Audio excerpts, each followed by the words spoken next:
Monsieur le Président, mes chers collègues, Ban Ki-moon nous disait « Notre génération peut être la première à mettre fin à la pauvreté et la dernière génération à lutter contre le changement climatique avant qu'il ne soit trop tard. » Ce défi est de la responsabilité de chacun à tous les niveaux et chacun doit y prendre sa part.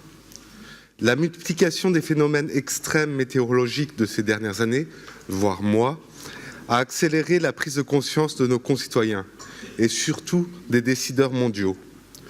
Le temps n'est plus aux petites hésitations et nous nous réjouissions par exemple du projet gouvernemental de raccourcir l'instruction et le traitement des recours des projets d'éolien terrestre.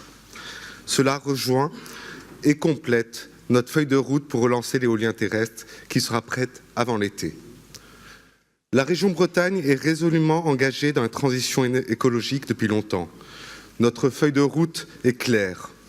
Accélérer la dynamique, assurer la coordination des acteurs et accompagner la structuration des filières. Et notre région a toutes les ressources pour être à la pointe sur ce sujet. Un territoire de mer et de vent, comme je rappelais en début de session, mais aussi riche d'hommes et de femmes, plein d'initiatives. J'ai eu le plaisir, au salon Brace Transition à Quimper, de pouvoir me rendre compte du dynamisme, de la diversité de nos entreprises engagées dans la transition écologique. De la start-up de 1 à 5 personnes aux représentants de leaders nationaux, voire internationaux, de la conception de nouvelles technologies de production d'énergie renouvelable à la construction ou la rénovation de bâtiments verts et performants, en passant par le stockage d'énergie. Entech, Chemwatt, Sabella, Tanguy, Karen Écolo, toutes ces entreprises font la renommée de la Bretagne. Tous ces entrepreneurs ont compris l'opportunité économique de la transition énergétique. Tout cet écosystème dessine les nouveaux traits de l'industrie future bretonne.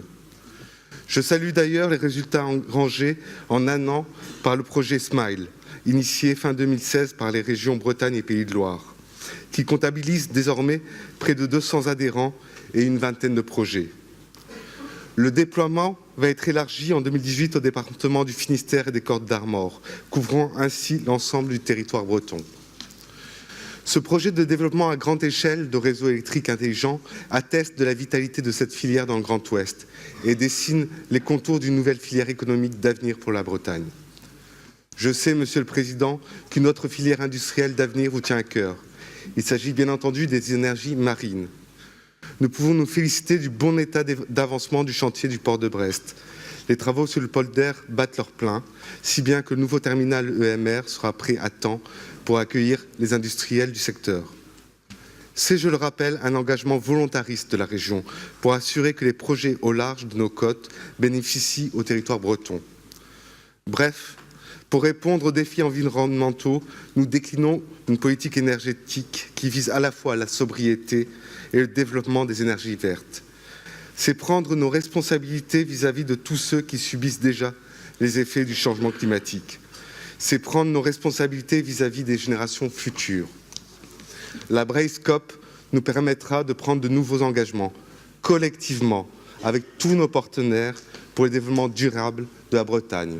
Je vous remercie.